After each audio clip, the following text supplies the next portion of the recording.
Hey everybody, hopefully you can see okay here. Don't know why my screen is set up like this.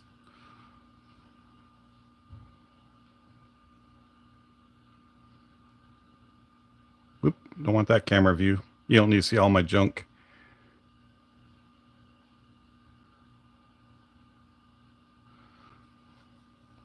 All right, so can everybody see me all right? And hopefully the camera angle, I'm sorry, it's for whatever strange reason is rotated this way, so I do apologize for that. But if you can hear me okay, give me a thumbs up in the old chat. Thumbs down if you can't hear. And I don't know why the orientation is sideways. Give me a moment. I'm going to try to fix it here. For some reason, it says orientation is locked.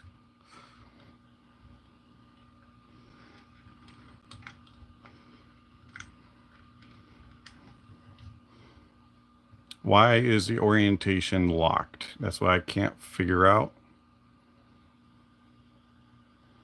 All right, does that look better? I don't know why it's so skinny. Hang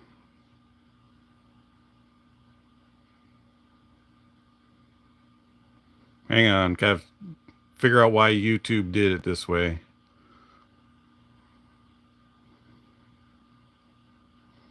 Okay. For whatever reason, YouTube says that it is locked. Let's change this. Give me a moment.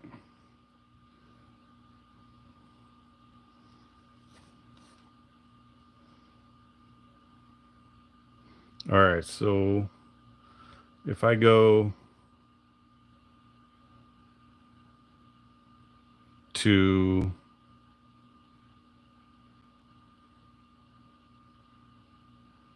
over here, so I set up the live on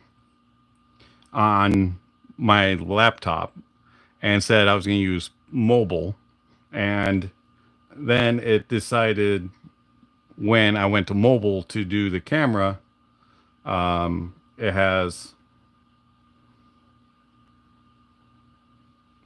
done this weirdness with the view. And now this is blocking my screen. Come on, computer, work with me.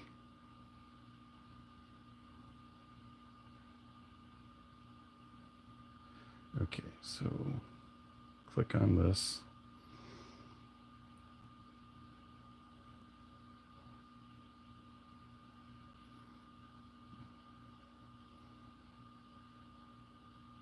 All right, let's see. Unlist. No, don't want to do that. Edit. No. Camera.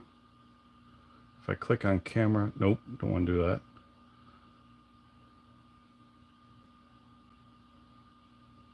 Options. No.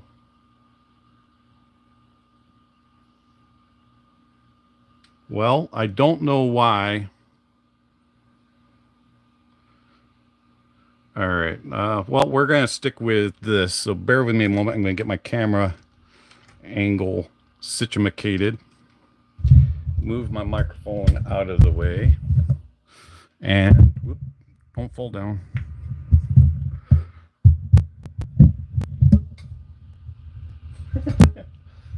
The joys of going live. Okay. Tilt. All right. It's not the greatest of views, but it is what it is. There we go.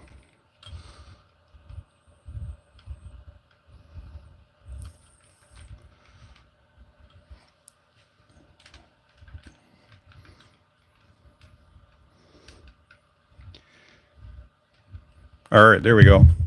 Move the microphone a little closer.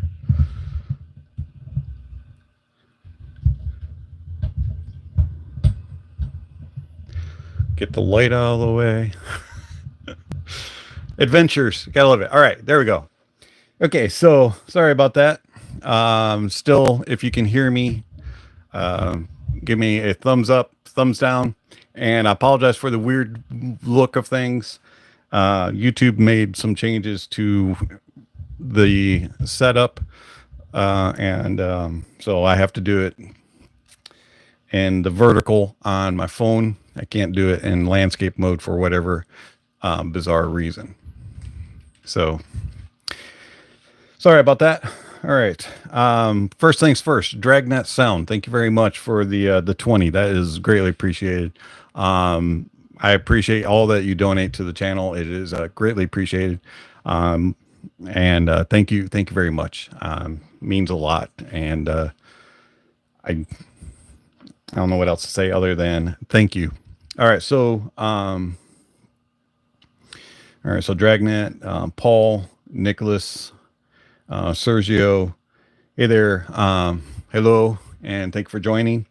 YDS, congratulations, first time live, coming along. Glad you could join us. All right, let's see. Yeah, Dragnet, we can at least see you. Absolutely. All right, Sergio, you say, what about the Apogee Duet 3? I don't know. I've never heard that. In fact, I haven't used or heard any Apogee gear at all. I would love to, though, at some point. All right, let's see what else we got here. Hello from Sri Lanka. Wow, that's a long ways away. Welcome. Thank you for joining. And let's see here. Star Buccaneers. Hey there. Hello. And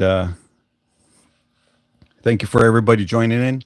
If you have questions, comments, concerns, go ahead and drop them into the comments, and I'll be glad to get to them as they come along.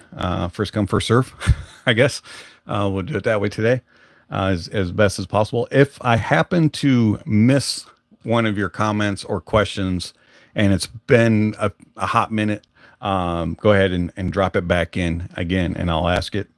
Arjan, thank you very much from India. Shawami, hello. Or is it Shami? I'm going to say Shami.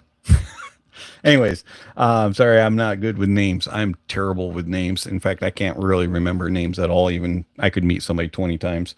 And but anyways, I do greatly appreciate you joining. And as I said, questions, comments, you can drop them in there, and I will get to them. Today has been a very interesting day.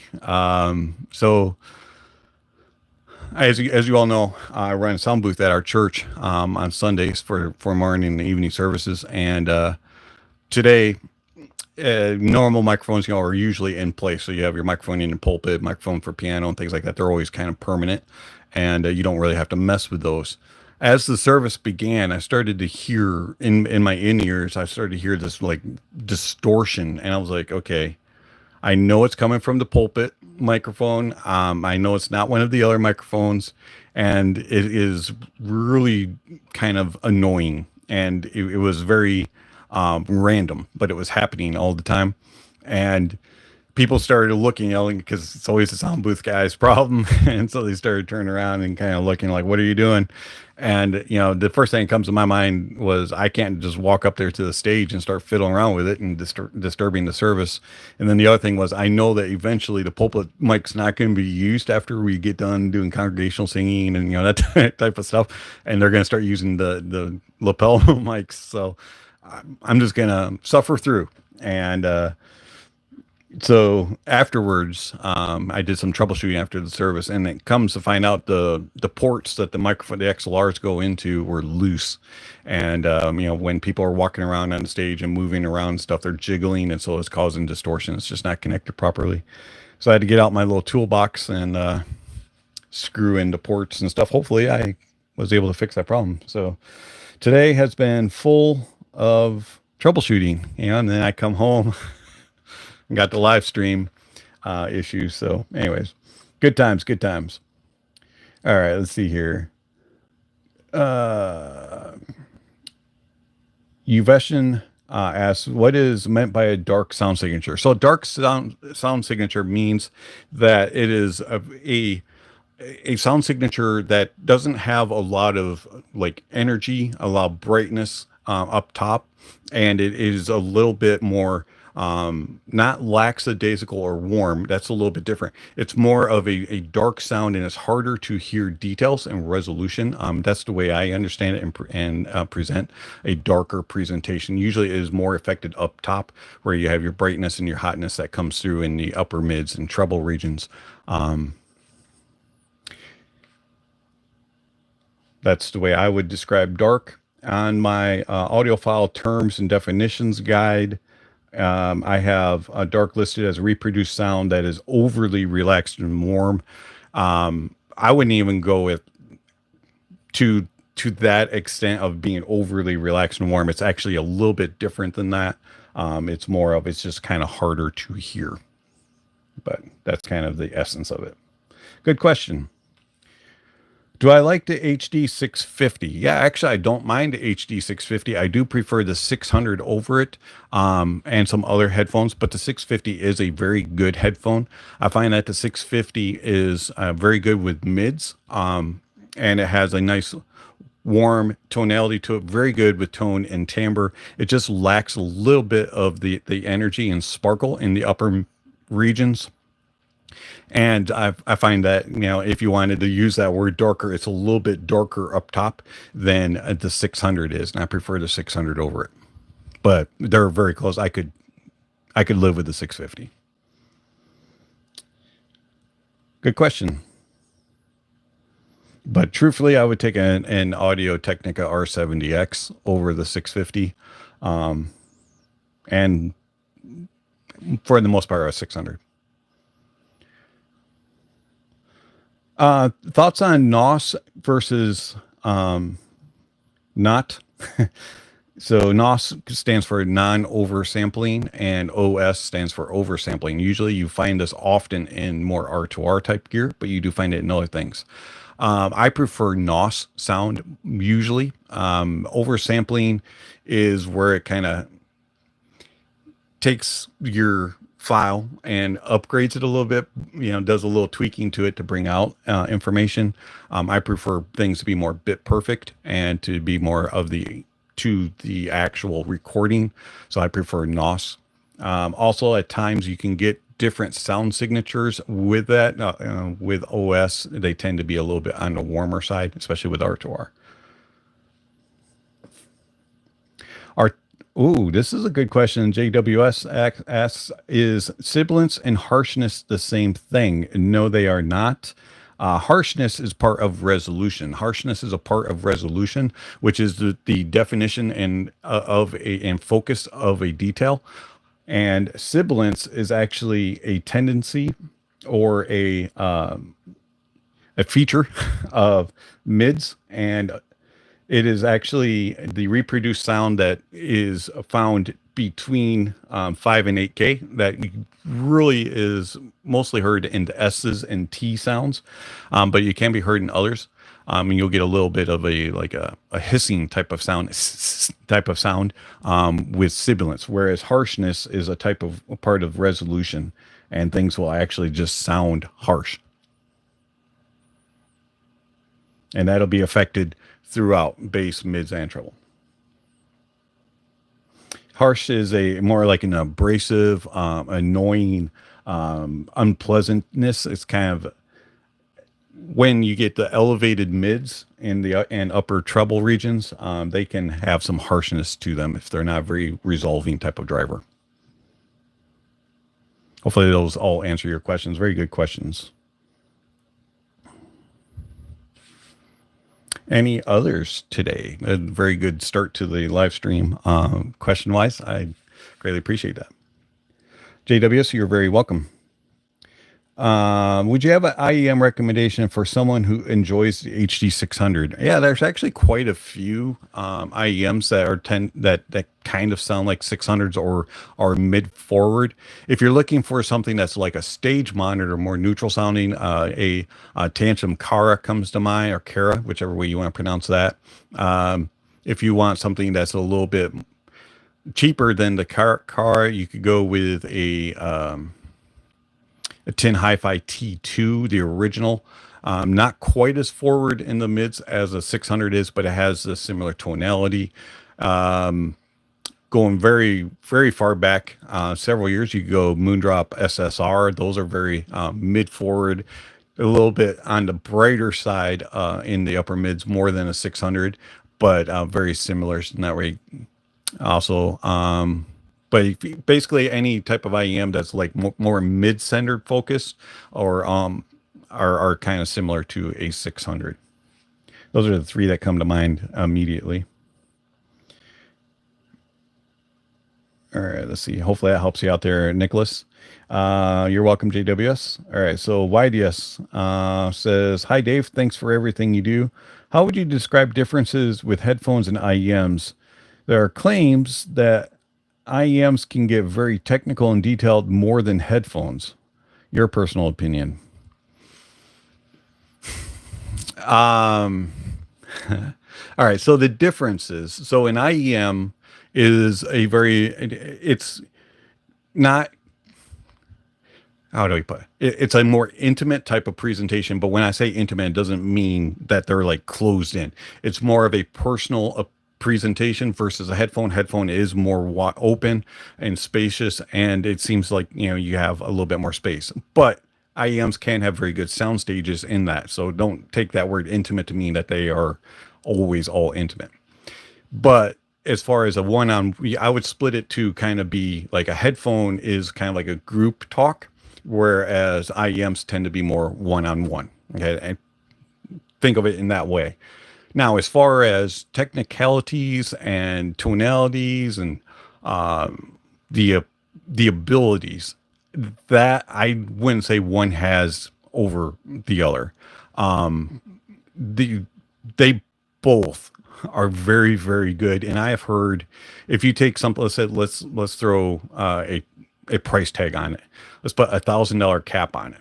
You can take $1,000 IEM and $1,000 headphone, and they're both going to perform very well, and they're both going to bring out the same amount of details, same amount of resolution, and all that. They're all very, very high quality.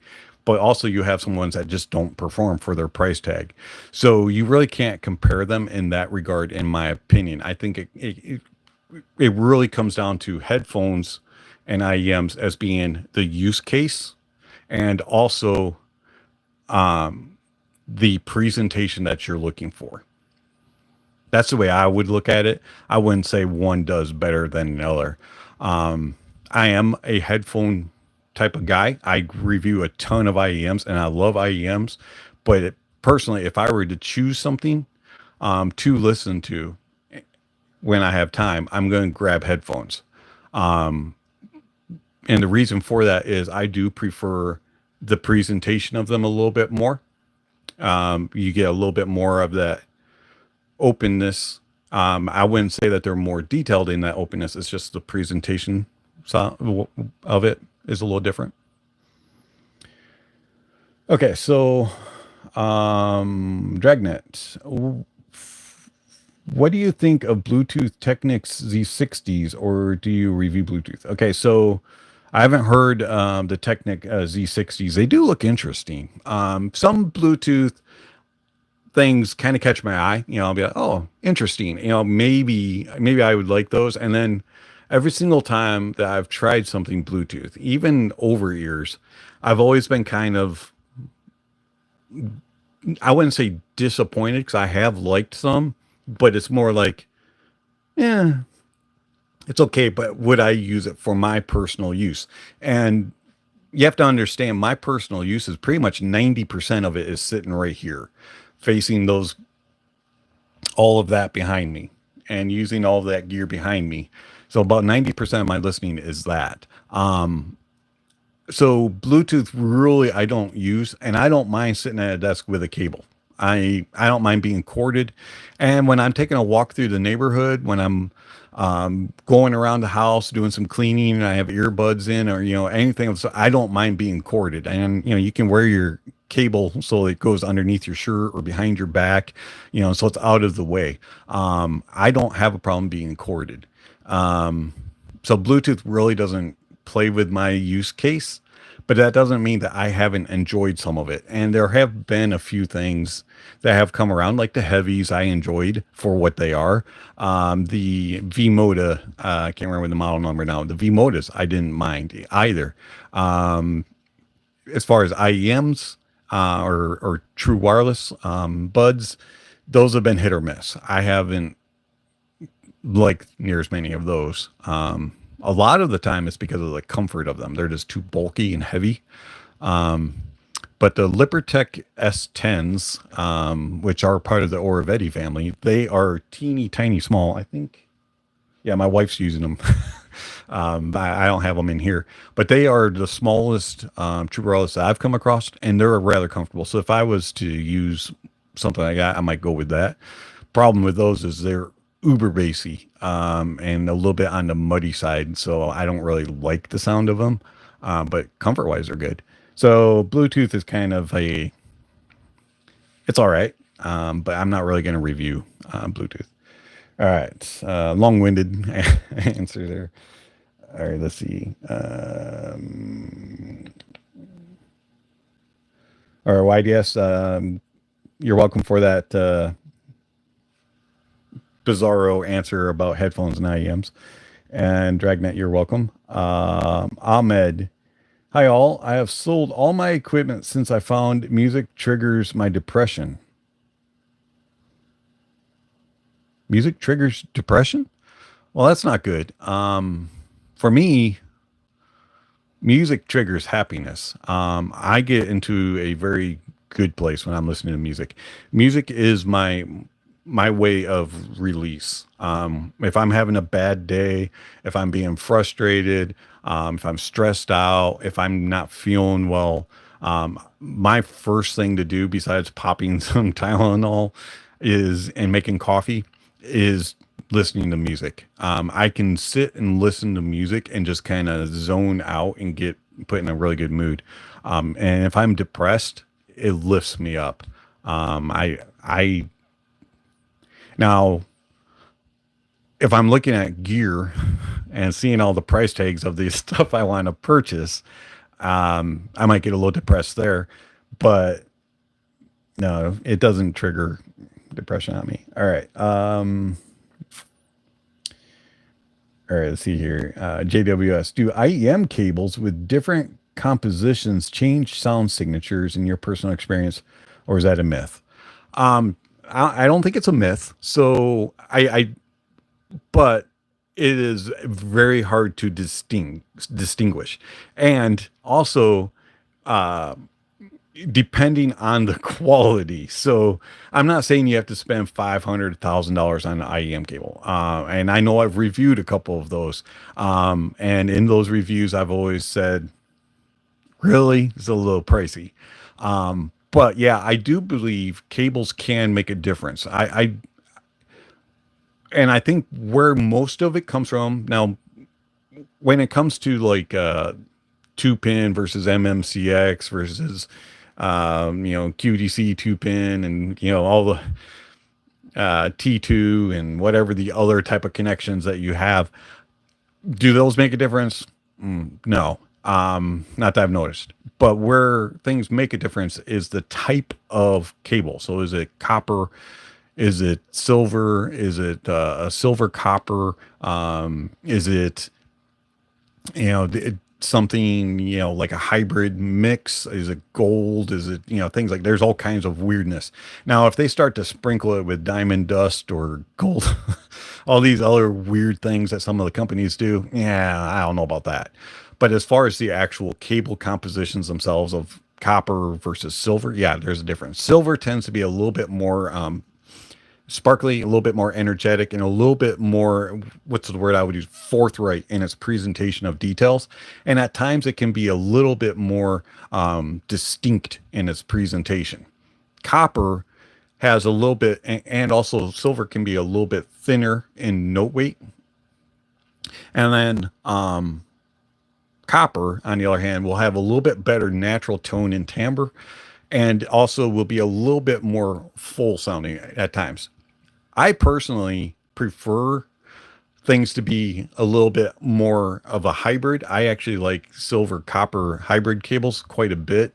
When it comes to, 4 or 8 core or 24 core, whatever all those numbers are, I don't really hear differences too much in that. I hear most of the difference between whether or not it's a copper silver hybrids, those type of things. And I have to make this very, very clear. Those differences are very, very subtle. And on lesser resolving IEMs, it's really hard to hear the differences.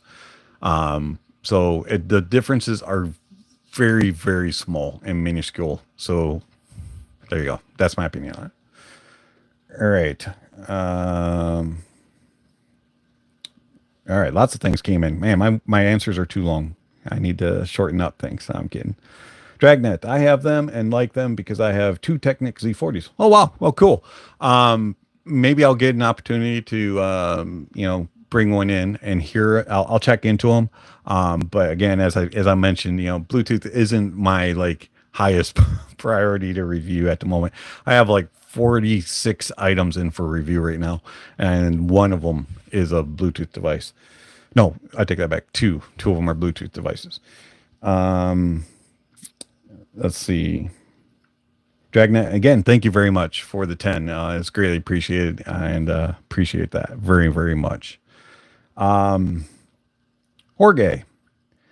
Hi, Dave. I have the Sennheiser 660 S2. I'm considering an AU AR500 or the Civica Luan to complement it.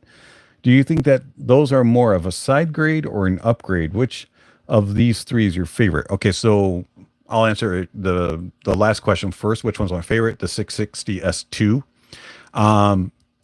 The Luan and the AR500. They're more side grade to the 660S than upgrade. But they are different. So the AR500 or 5000, is going to be the most different. The AR5000 has a wider stage and is a little bit more airy sounding. But the 660 S2 is more detailed, better resolving, and has a little bit more note weight, a little bit better natural tone and timbre. But the AR5000 is very, very good in its regard. The Luan is going to be a little bit more warm. Is going to have a similar soundstage to the 660 S2, if I remember correctly. And it's also not as detailed in resolving. So if you have the 660 S2, the AR5000 would probably be, for me, would be the one I would go to if I was looking for an alternate because of the way it does the sound stage is different. That would be my choice. Unless you want more bass, then you could go with the Luan. The Luan is cool to build though with the wood.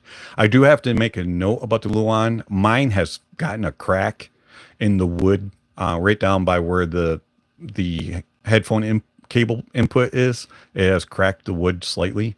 I haven't noticed a difference in sound, but durability might be a problem on the Luan. Let's see. All right, James, you're gonna risk a question. Do you get frisson, or where you get goosebumps listening to certain music, and what song gave you that sensation recently? Okay, so I have gotten that a few times. I can't think of a specific example of recent, but every now and then you're in a certain mood, maybe you're in a place where you just kind of feel a little lonely, or you feel a little depressed, and you turn some music on and it just connects with you. The one song that has done that for me quite a bit in the past, but not as of recent, was when I would be listening to hymn music, and a particular hymn would come on, and the name just slipped my mind. How Great Thou Art. There we go. It's How Great Thou Art. And it didn't matter who was singing it, but that was my mom's favorite hymn. And right after my mom passed away, whenever that song would come on, I would start tearing up. And so now that doesn't happen as much when I listen to How Great Thou Art, but at closer to back when my mom had passed away, more recent, that happened. So yeah, it can come about. I wouldn't say it's a real frequent thing though. Let's see. Nicholas Ahmad, you got to review your library. Okay. Let's see. Lori, didn't get a TV till I was 7. Deserted Island, definitely music over TV. It takes me to so many places and memories. Nice to see you, Dave. Yeah, hey, nice to see you, Lori. I would personally like to listen to music more than watch TV unless it's football and my Buffalo Bills are playing or Notre Dame Fighting Irish. I can go without watching TV. It's not like something that I need to sit and watch. I do enjoy watching some shows and stuff, but I'm more of a music person. I feel more interactive with music than TV.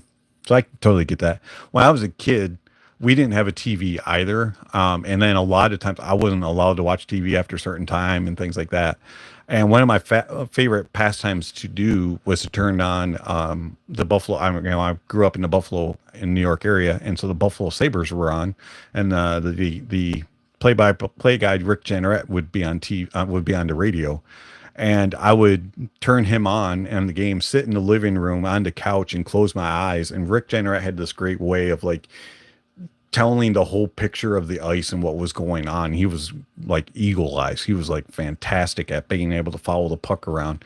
And I would just close my eyes and envision that I was at the game listening to Rick Jenneret. And that was one of my favorite things to do on TV. Another thing was to put on some vinyl, close my eyes, and just envision that I was listening to the orchestra, and I would pretend to lead the orchestra. Wasn't very good at it, but that was a favorite thing of mine to do back in the day because we didn't have a TV. Let's see. All right, Dragnet, have fun at lunch.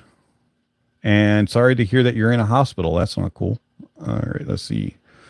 BJ Brobot or DJ Brobot. Telling JWS, yes, though many people think it's not true. I have gotten some cheap IEMs years ago out of copper, and everyone on the forums said to switch to these silver ones on Amazon. It opened them up. Yeah, I mean, there is a difference between copper and silver. Depends on preference. Also, I find that sometimes you can bring out more from an IEM experience by changing to the different type of cable. Some IEMs that are a little bit darker and warmer with their tunings will benefit from like a silver cable because it'll open them up and bring in a little bit different experience. So yeah, there's possibilities there. I'm not saying that it's going to alter every single time and that you're going to hear significant differences and it's going to be changing a $20 IEM to $1,000 IEM. I'm not saying that. And I'm not saying you should spend $1 bazillion on cables either. I do think that's kind of ridiculous.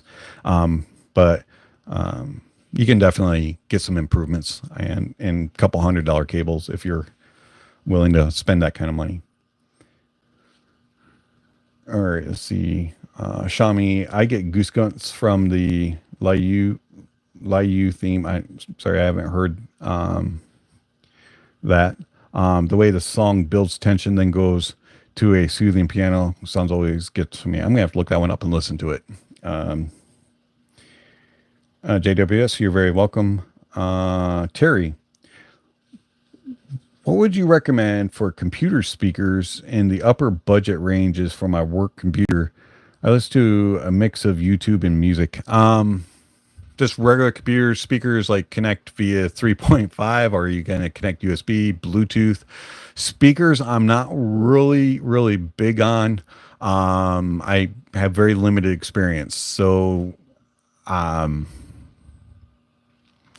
if you're going to be sitting at a desk like I am, and you don't mind using passive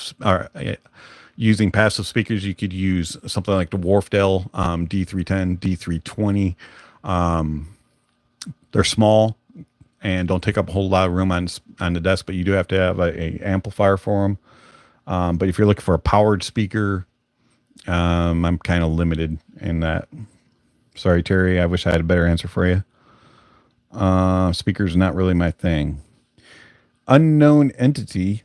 Let's see. Do those blue and black absorption panels behind you affect the soundstage from your bookshelves in any way? No.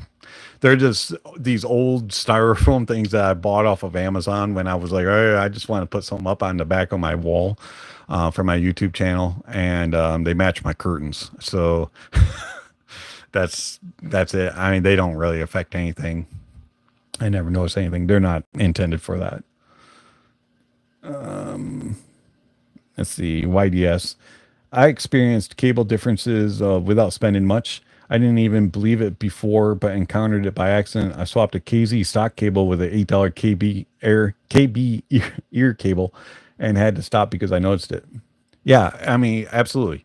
So the one cable that I really have been enjoying lately that's quite cheap, it's not as cheap as the KB ear cable you're referring to, is the Dunu Lear Mini. I think it's Lear. And it's $20. And it's exceptionally well built, and it has swappable terminations. So you can get some really, really cheaper cables that are well built that are significantly better than cables from most of these more budget stuff that you get without going over the top. I mean, I like Effect Audio cables and I like Katori audio cables, but I realize those are more expensive than a lot of the stuff. In fact, a lot of their cables are more expensive than IEMs that I'm reviewing, which is why I don't talk about cables too often. But you can get some budget, cheaper cables that are better built and sound better. So yeah, totally. Excuse me, I need a drink. Let's see, Martin. I'm looking for a tube amp that works with low impedance headphones like the Meze 109 Pros.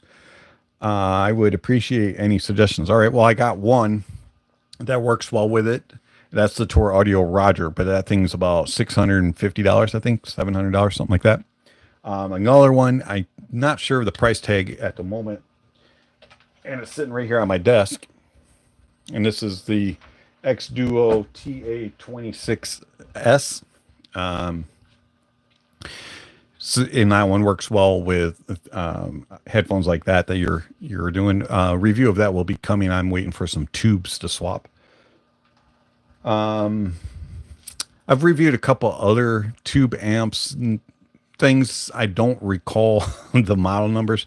I would go to my gear ranking list, which is in the description, and you should be able to pull up a couple of those and check out the review. Hopefully that helps you.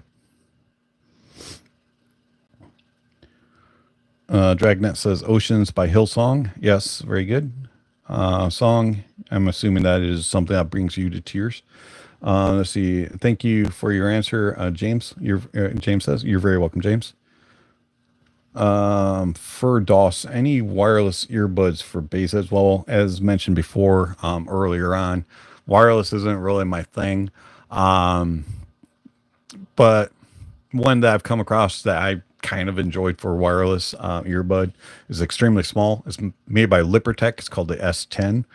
So it's Lippertech S10. I think they're like $60 or $70.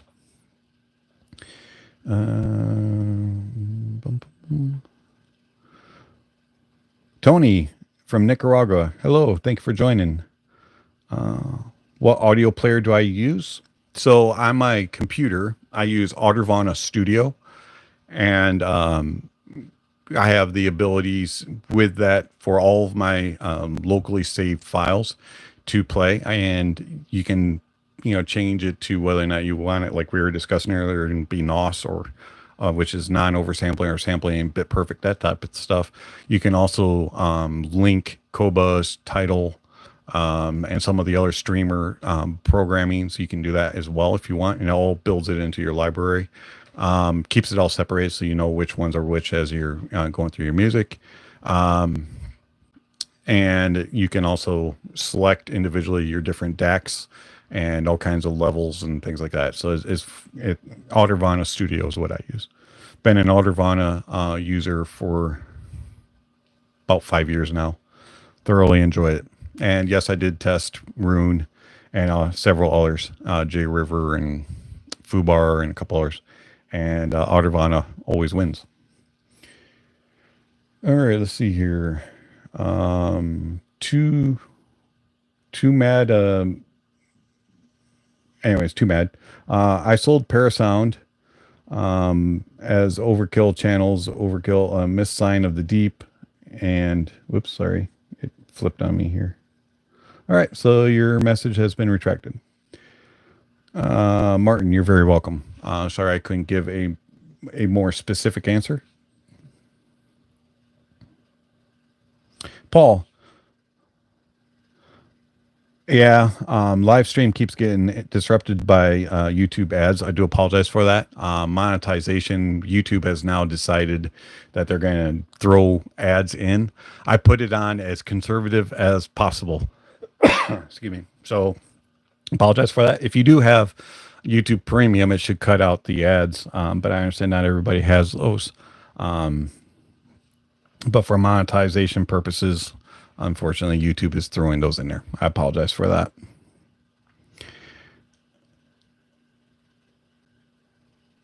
In Awe by Howlin gives me chill every time. It's a powerful Christian song. I'll have to check that one out. Do you know if Fio is making a wireless adapter based off of the UTWS5? That I don't know. I know that they are upgrading several things. And so it might be in the works, but I haven't heard anything. I do know that they have the K11 R2R. I got one of those in for review. That just came in Friday, I think it was. So I'll be reviewing that. Also, their FA19 and FH19s are in-house, so those will be getting a review at some point. Add them to the list. But the Bluetooth adapter, I do not know. They haven't made one in a while, so they might be working on a new version, but I can't confirm that.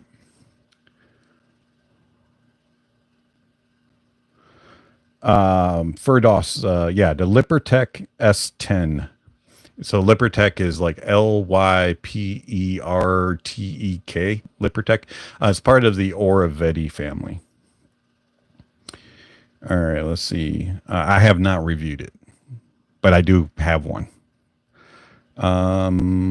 David Blackman. Hey, Dave, do you have any plans to review the 490 Pro? Yeah, I would love to hear the 490 Pro if the funds become available or if one is provided.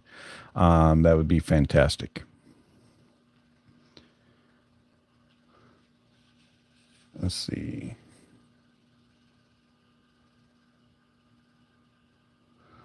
YDS, would you believe that I have a Nabasso D40 Mamba USB dual Wolfson DAC amp that is approximately 15 years old and is still working because it doesn't have a rechargeable battery and is still find it as good today? I believe that. I didn't know Nabasso has been around that long, but that's cool. Batteries and rechargeable stuff definitely do have a lifespan, unfortunately. And that's the one downfall, just like phones and DAPs and things like that. The old batteries can cause problems with lifespan, because some of this stuff is really good. Hey, just to warn you, YouTube just inserted another ad. I saw it pop up on my screen. So, and for all of you who have been getting ads, you might be getting one here soon. I do apologize for that. That's monetization thing, and so I apologize if you're having to deal with the ads. But I tried to make them as limited as possible. Any other questions, comments? Good stuff today so far. I appreciate all the comments. All right, let's see, Tony. I already own the Cell Notes Zero, the SimGot EW200, and the Aoshita E20, and the Tin Hi-Fi T2 DLC. Okay, so some more bassy, warm sounds. Okay, I want a new IEM which can give me something better than the ones I previously mentioned. $80 budget. All right, you got some options there. Let's go over to my tier list here and go to IEMs and sort it by price. And we'll start with the $80 stuff and scroll backwards. Let's see what comes up here. All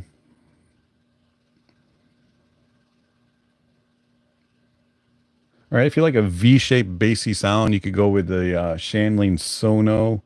If you want something a little bit more warm, not as V-shaped, you could go with a Tin Hi-Fi T3 Plus. Of course, you got if you want something that's a Crin collab, you could go with the Kiwi Ear Singolo. You've got the mid-centered Dunu Titan S, which the S2, I do have the Titan S2 in-house, but that also is a little bit mid-centric. You have the Katori Dauntless, which is more of a stage monitor type of sound. The Tantrum 4U, which is a very interesting IEM. You get 4 different tunings. Those are all recommendations that I would go for. If you're looking for a pure neutral sound, you could go with the original Tin Hi-Fi T2. I recommend going to my tier list and checking all those out. All right, let's see. Hopefully that helps you out there, Tony. All right, Nicholas, have you ever heard about the XSLX1? It seems that they use the same driver as Dark Magician. Review would be nice. I've actually never heard of that, and I didn't get to hear the Dark Magician, so I'm gonna have to look into that one for you, Nicholas. Lori, any new faves and dongles? I still reach for my periodic audio Rhodium and Hibi FC4, but for some reason the periodic audio always wins for me. Yeah, I mean the Rhodium is just phenomenal with its neutral and natural tonality. The Hibi FC4 is great. It's a little bit warmer, has a lot of power, so when you need that. But I use Rhodium all the time. Every single IEM that I review gets tested on the Rhodium. Some of the new ones, you got the Dunu DCT 480, which I'll be getting a review. There's, of course, you have the more expensive stuff like the Fu Snowy Night. The Fosse Audio DS2 was really good. Fosse Audio DS1 is a little bit more on the cold side. DS2's got a little bit more neutral, natural tonality to it. Lots of power on the DS2. Those are a few that have come to mind. Let's see here. So Pratik says, Tony, if you want maybe a very relaxed tuning with a slight higher budget, the Afu Explorer. That's one I tried to get in for review. Haven't been able to get my hands on yet. Would love to review that one. Tony, you're looking for the answers. All right, let's see. Oh, so 2 meds back. Sold the Parasound 5-channel, but missed the deep bass with the Rogue Medusa hybrid. I'm considering a used shit tour or the Parasound JC5. Unfortunately, 2med, I haven't heard any of those. So I wouldn't really be able to give you an answer on that. Wish I had, but I don't have any experience with any of those. Thomas, can you recommend a dongle for the Pula PA2 or the CK-LVX D41? Find the Pula to be a little bit warm and bloated and think it needs something very clean and analytical. I would agree with that. I actually do have a Pula PA2 in-house, and I find it to be a little different sounding than the D41. I know a lot of people say they're exactly the same. I do hear differences. We'll talk about that in the review. As far as the PA2 or D41 dongle, I would go something that is a little bit more on the neutral side. Fosse DS2, the periodic audio rhodium, Hibby FC3. Lori, that's another one to consider, Hibby FC3. I know it's been out for a little while, but it is more neutral leaning than the FC4. Those would probably be more of the route I would go. Something that is not, you don't want cold sterile sound with the PA2, but something that is not as warm, because if you get warm on warm, it's going to become too thick and bloated. All right, let's see here. JWS, I love the Rhodium, and thank the Honest Audio for recommending it. Hey, you're welcome. The Rhodium was one of those dongles that just took me by surprise as to how good it is and how simple it is. You just plug and play, works with everything. Not the most powerful thing out there, but it's got fantastic sound, great tonality to it. JWS, I use it nearly daily. Good. Too mad. You're welcome. Sorry, I do have some limitations when it comes to speaker type stuff and things like that. All right, let's see here.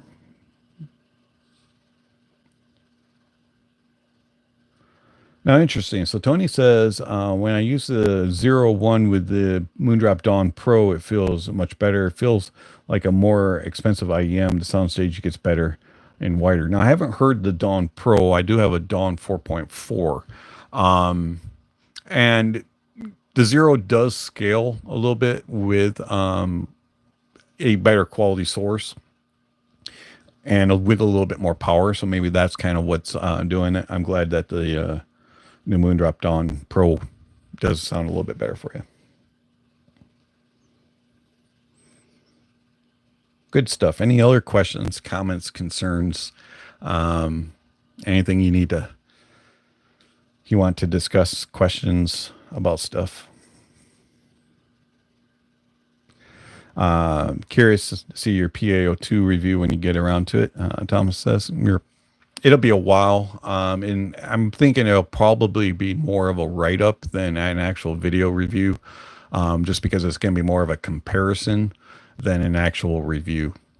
Speaking of write-ups, I do urge people to check out my website. I know it's not as convenient to read reviews, but there are a lot of things on my website that are reviews that I get asked about.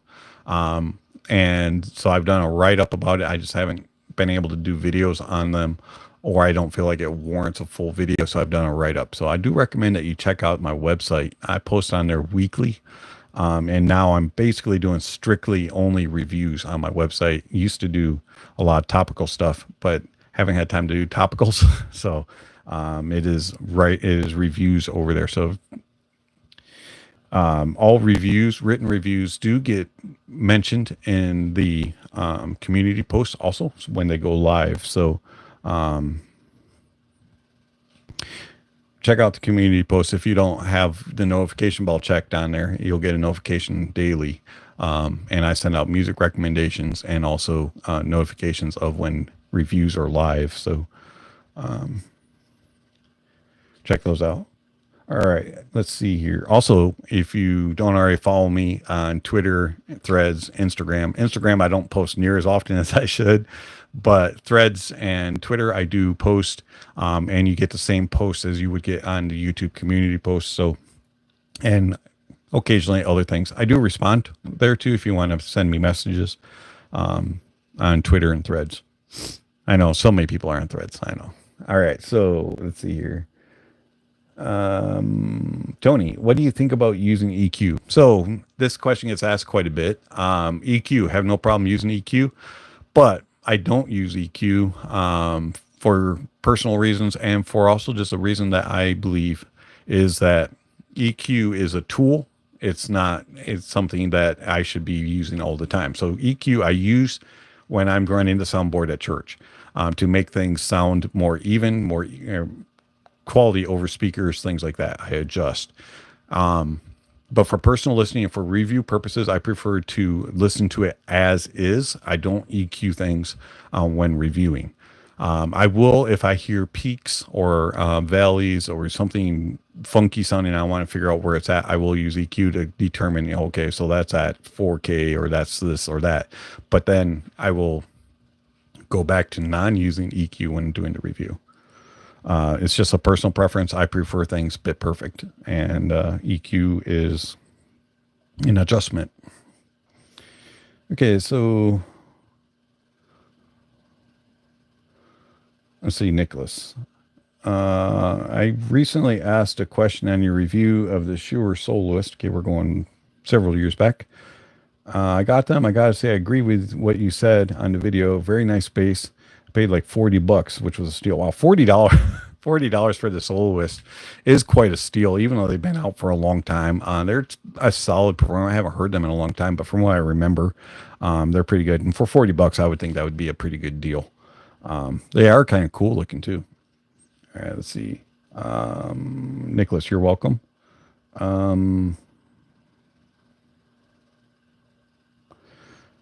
YDS. Yeah, I think you used to go by DBS. Yeah, it was DBS Tech Talk, because originally I was going to kind of talk about audio technology, and I was going to try to get into a little bit more of the technical side of things. And then I was like, no, I don't want to do the technical thing. And so I changed. All right.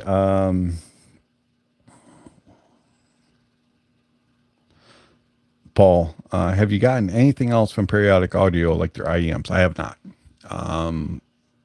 The only thing I've ever heard from Periodic Audio is the Rhodium. I am curious about their IEMs, though. They're expensive, though. Good questions. I got about another half hour here, and then I'll have to start running away for other things I have to do this afternoon. Okay, let's see. Pratik, I bought the Titan S thanks to your rec. Absolutely love its tuning. I use it with a $15 DAC. Metal tracks don't sound right with the lower mids and basses thin. Should I get a better DAC like the UA1 Plus? I don't know if changing your DAC or dongle would help in that regard. The Titan S has a rolled off bass. And so for metal, you know, you want a little bit more body there. They are a little bit on the thinner side. You could try it. Maybe something that's a little bit, but you don't want to go super warm on your dongle with the Titan S, because then it'll thicken up your mids too much. UA1 Plus, maybe that might have enough of the bass impact. I'm leaning more towards it being just the way that the Titan S is with metal music, than it being your DAC. But maybe your $15 DAC just isn't pushing it. I mean, it's worth a try, but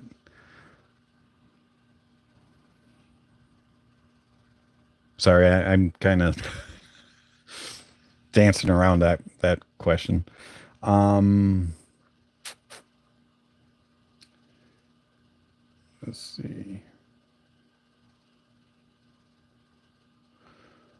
Martin, is there a problem with the Meze 109 being 40 ohms and the X2 is rated 60 to 600?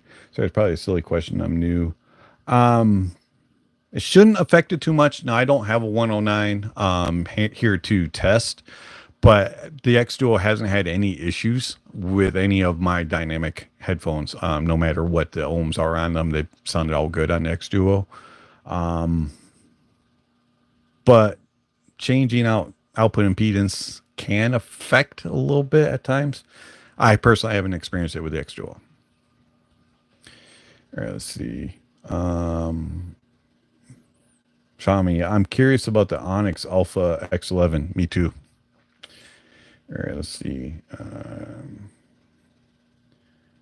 right, Tony, what can we do as fans of stuff to spread the hobby in countries like mine, which is Nicaragua, where almost nobody knows about this, and it's a bit difficult to get these devices because you must buy them.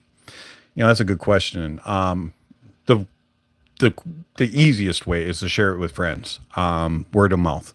Um, Invite them over, let them hear your gear versus whatever they're using, which is probably a phone. Word of mouth and just sharing your experience that way, talking about it. But it can be difficult if you can't go to the stores and things like that, and you have to purchase everything online. I get that.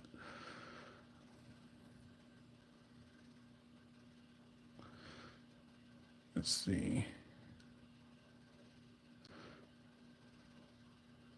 Yeah, unfortunately I don't have a whole lot of music stores either. Even though Indianapolis is 70 miles away, Fort Wayne's 60 miles away from where I live, there are a few music stores there, but it's not like something that I can just walk in and just start listening. They're not that common. You hear some reviewers talk about, yeah, I was able to go to the store today, and I go every day or once a week. I don't have that opportunity. I do have to drive. Most things that I hear, I either purchase or are sent to me. So I totally get that. It's not like it used to be where every little town had an audio guy. It seemed like. I think audiophilia has to do with how big music in general is in a country. That might have part to do with it. Culture maybe a little bit. But I think a lot of it also has to do with just the knowledge, and the realizing that it exists. Like there's certain things that here in America I don't realize exists until I hear about it in another country. Same thing with you. So the availability definitely plays a part, because I think every country has their own type of music, that they listen to or enjoy in general. Let's see, Thomas. I just got the Titan S as well. Really open and airy without getting too sharp. I'm hearing stuff in my music I've never heard before, and you'll love it. That's great. I'm glad that you like the Titan S. It's a great IEM, and it might be a little awkward to fit for some people, and the cable's terrible. But other than that, it's a really good tuned IEM.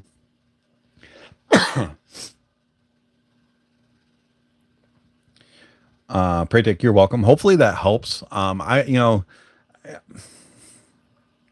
it can help, but at the same time, I do think it's just some IEMs work better with certain genres of music, and I think that's kind of where you're at. It's kind of like synergy thing. Thank you again. I will give the X Duo a try. Martin, you're welcome. Hopefully it works out for you. You can get it through Opus Audio. They have it, and they might actually have. They usually have new and then refurbished, so you might be able to get a few dollars cheaper.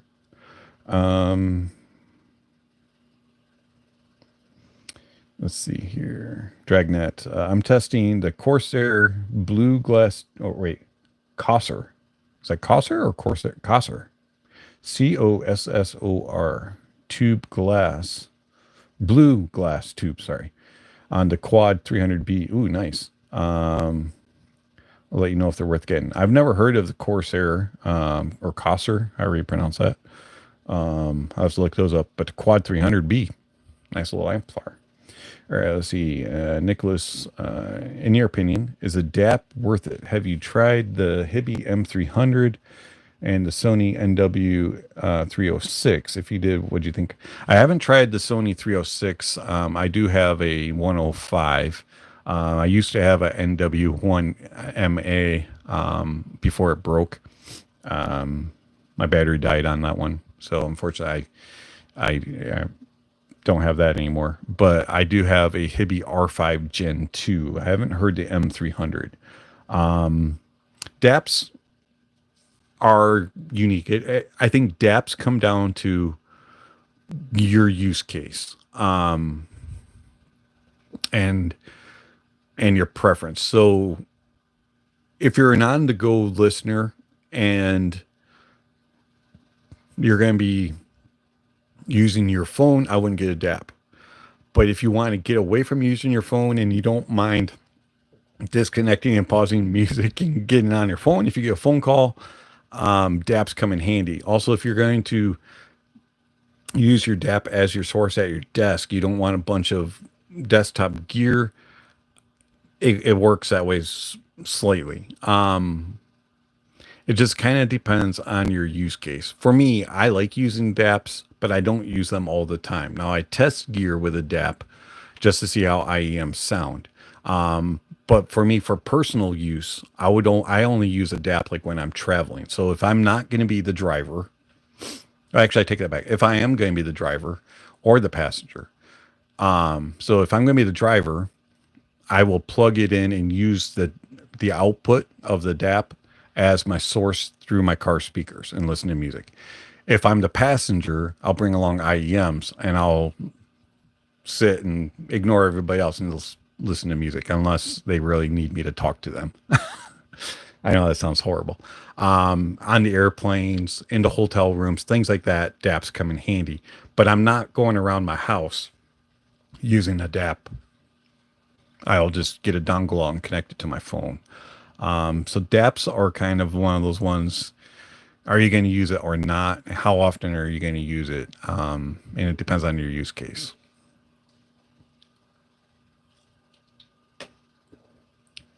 Let's see.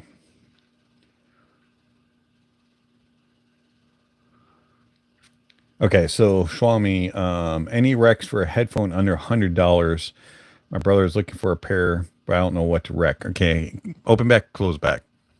That would be the first question. And what would the purpose of it be for? Nicholas, thank you very much for the gift. You're very welcome for answering the questions. You're my pleasure. And thank you for the gift. Let's see.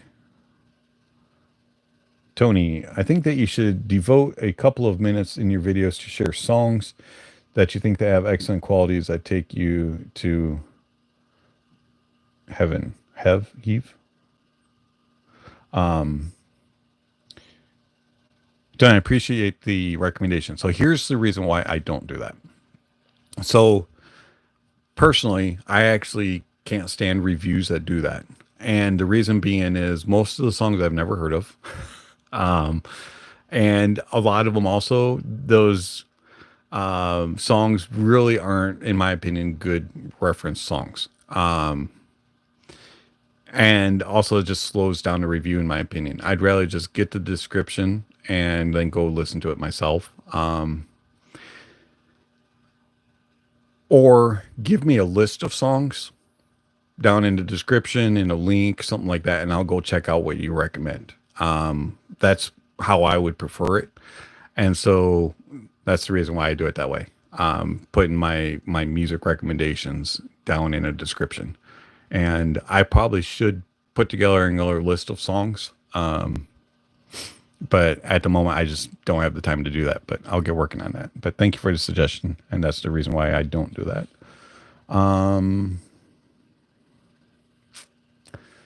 Thomas, any experience with CCA, KZ, and their tuning switches, specifically Rhapsody? It seems like all the frequency response shift is in the 20 to 500 range, so I want to boost the mids a bit, but that switch just reduces bass. So I haven't heard the Rhapsody. I've kind of gotten away from KZ and CCA. I really have no interest in reviewing their stuff. Some of it has been sent to me blindly without my approval.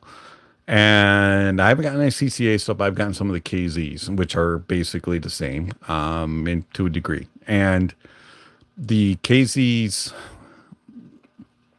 Krella, AS10 Pro, I think it's AS10 Pro, or could be another one, any of those that have switches.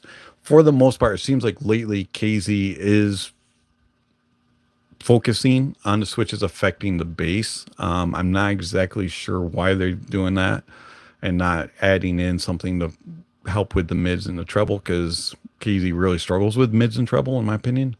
But yeah, I've noticed that too. that the switches are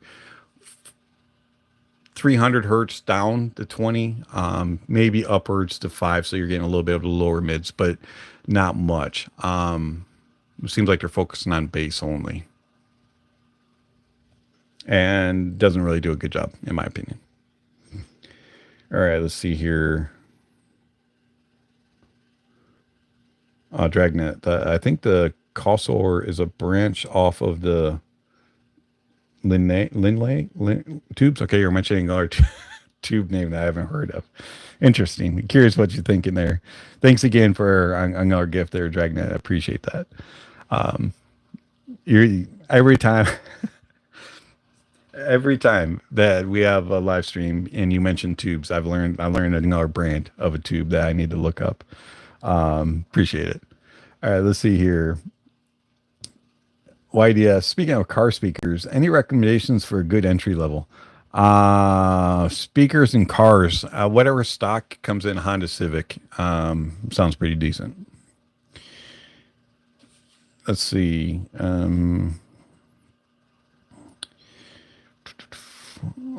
Xiaomi, he's looking for a close back, but he also wants it not to warm up over time, which is only possible in open back. So anything good.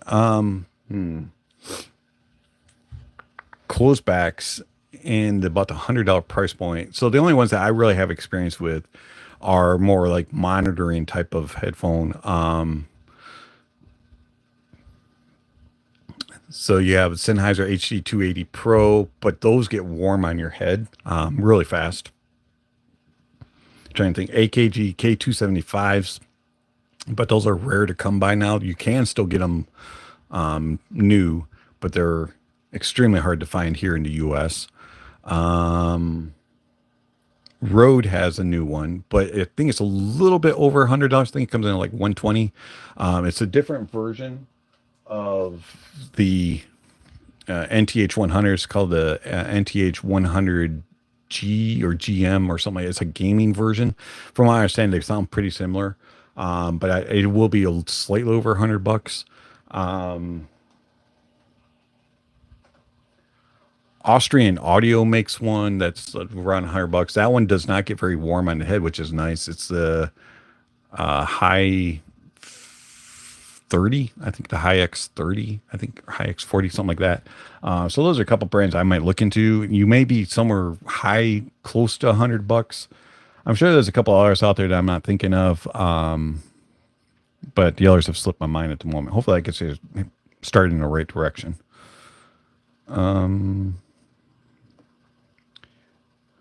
Tony, you got to run. Thanks for your time. Having a good day. Thank you for swinging by, Tony. Appreciate the questions. Very good information there. Let's see. Thomas, you're right about the KZ CCA mids and treble. Thin mids and too much treble. They were cheap, so I'm not fussing. Yeah, I understand that. That's the one nice thing about them. You get what you pay for, kind of the deal. Good questions here. Anything else? Having a good time. I got about 15 minutes or so before I got to bolt for the rest of the day. Again, I do apologize for the camera and all that if you were here earlier. Hopefully next time we'll get that all fixed up. But gotta love going live and all that good stuff.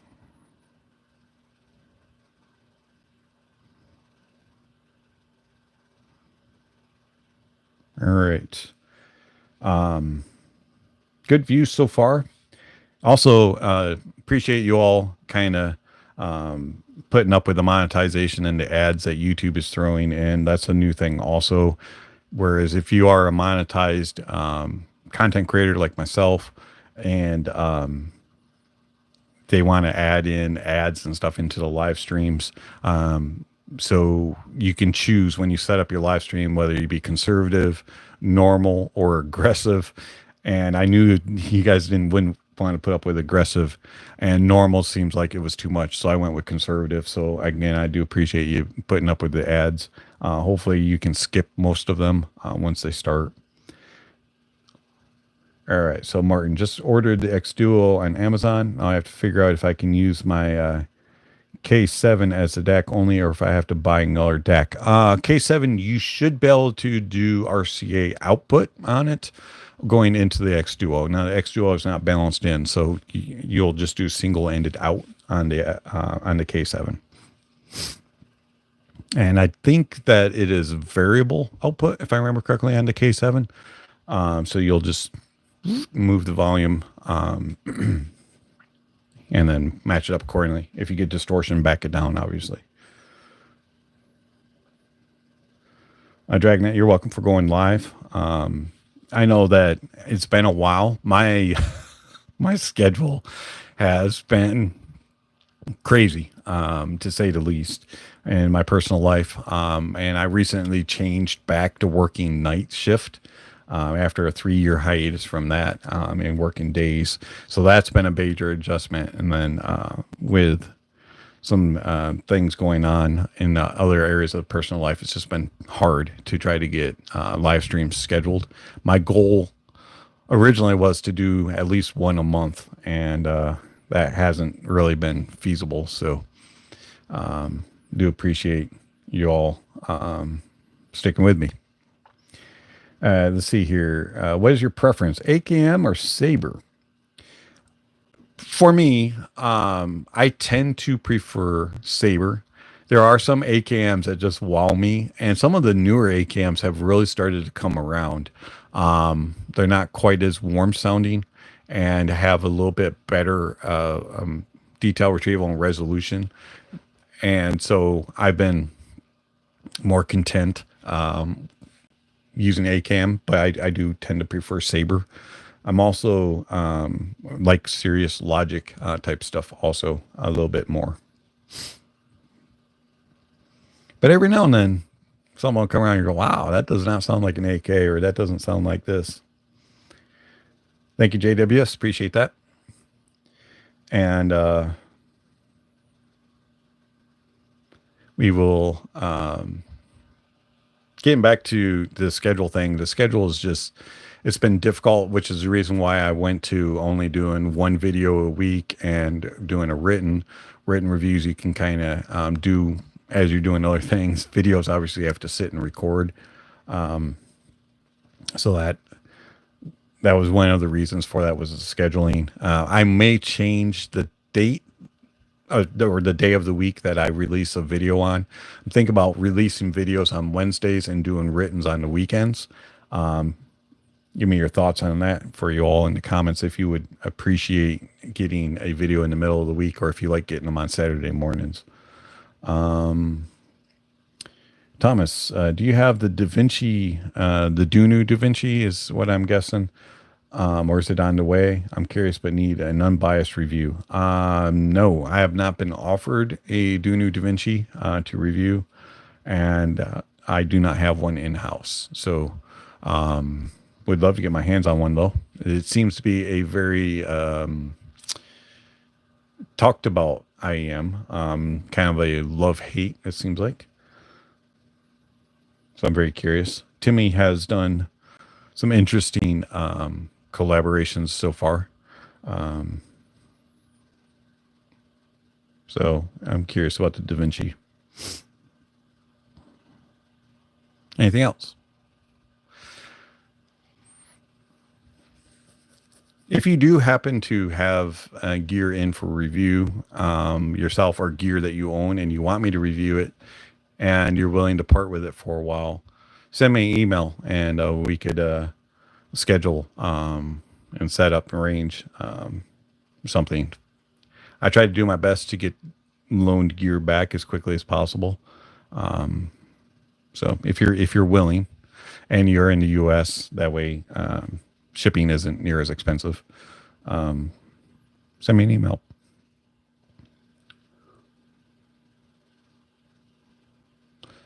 DaVinci got huge hype, but then it kind of cooled down when it started seeing reviews.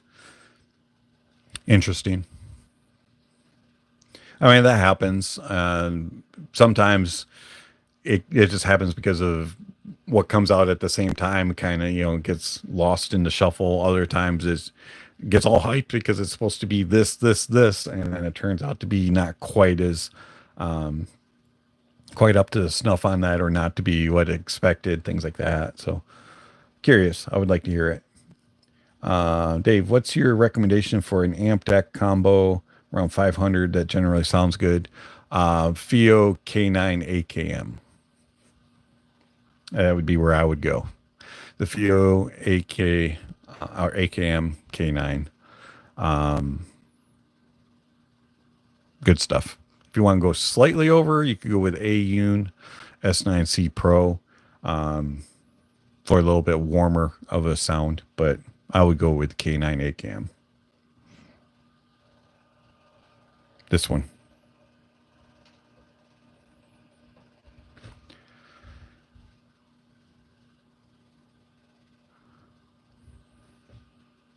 Let's see.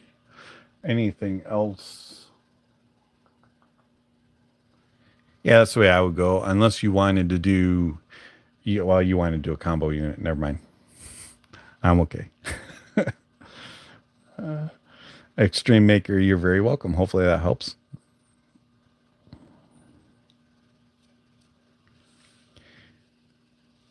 All right, you got 10 minutes. 10 minutes, and for all the tough questions that come out. I do appreciate everybody who's come by today. Great questions, and good music recommendations I'm gonna have to go check out, and a few tube recommendations from Dragnet there that I'm gonna have to look up because I haven't heard of those brands before.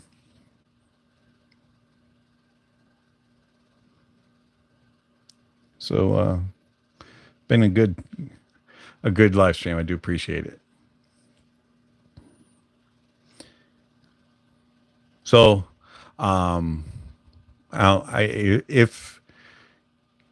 if you do, let me get my words straight. Okay, so for the way that the schedule currently is, we're releasing videos on Saturdays and written reviews on Wednesday. Does that work for you all? Do you like that, or would you prefer to get videos on Wednesdays and written reviews on Saturday? If you could give an answer in the comments, that'd be great, or an answer in chat while we're on here. That would be awesome. And then there was another question I was going to ask, and I forgot. Either works for you. Okay, thank you. Either works for Dragnet, and JWS. I'm hoping that eventually, as my schedule slows down, if it ever slows down, that we'll go back to 2 videos a week. I know that some of the people that have sent me gear would appreciate that, as they want stuff coming through a lot sooner. Thank you, Dragnet. I do greatly appreciate. By the way, the little emoji there is awesome. Let's see. Xiaomi, I'm fine with either. Thomas, appreciate you taking the time. Thanks for all the info. You have no preference on review schedule. Okay, perfect. Well, that's good. That's good to know, because it has been, I've been wondering, does it hurt your viewing time? Are you having to wait until like Monday or Tuesday to watch a video that's released on Saturday? Whereas if I released it during the middle of the week, would you be able to watch it, sooner and immediately, or things like that? How do you detect distortion in headphones or IEMs? Sometimes I think it's inherently in the track itself or the musician's gear. Yes and yes. So if you know the track, right? So if you're listening to a song and this guitar has distortion and it's built in, or this track they purposely put in some distortion and a crackling in the background, things like that. When you're listening to gear, you will notice that volume, it just sounds different. Okay, I've never heard it in this part of the song, or why is there a hum in the background? Why is there, things like that. You'll notice something different in the track that you never hear before. That's the biggest indicator that there's distortion, if you know the track specifically. if you don't know the track, a lot of times gear will just do it on its own. So let's say you have a DAC plugged into a tube amp, and it's a variable output. So you max out your DAC amp preamp all the way out, and you put your headphones on, and you barely have the volume up, and it's like as you're listening to your music, you know you have distortion somewhere in your chain, and so you back down your different sources, your music player, you turn that volume down a little bit, you turn your volume down on your preamp, and then you'll hear it. And if it goes away, you knew that it was your gear. That's the only way I can really describe how to know if it has distortion or not. Hopefully that helps. I am not a big person when it comes to that type of stuff. I just kind of troubleshoot it via pressing buttons.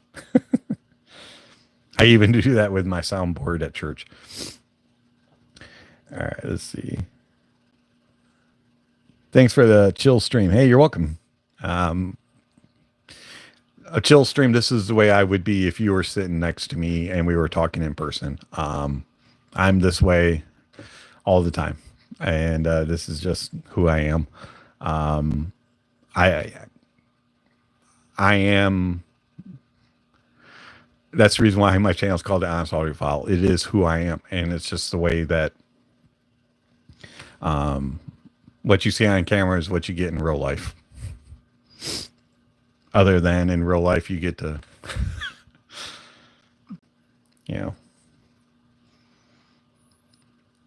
get spit on, smell my bad breath if I have it, and body odor and all that kind of stuff in real life. Whereas, thankfully, you're on camera, so you don't have to smell all that. Just kidding. But yeah, I am the same. All right. Well, we have a couple moments before it's 3:30, and I need to take off for the rest of the day and take care of some personal stuff and do some stuff at church. But I do want to thank everybody who swung by, all the good questions and the nice chat. And I love being on Livestream. We need to do it more often. I'll try to arrange it in my schedule. And hopefully answers were able to point you in the right direction and give you some clarity and some ideas and thoughts of where to go and look for gear. I do like hearing about people's experiences, so hit me up in the comments. Tell me what you think about gear, and I love hearing that. And thank you for everything and for all the money donated, and it's much appreciated. And thank you very much. Couldn't do it without y'all. So thank you all. And YDS, thanks for personal and sincere, and appreciate you. You're welcome. And thank you for being here and being a good friend on YouTube. So thank you very much. And you all have yourself a great day and enjoy the rest of your Sunday. And whether it's watching the Olympics or mowing the grass, listening to music, or doing whatever. And we'll chat with you later. Have yourself a great day. Thanks. Bye.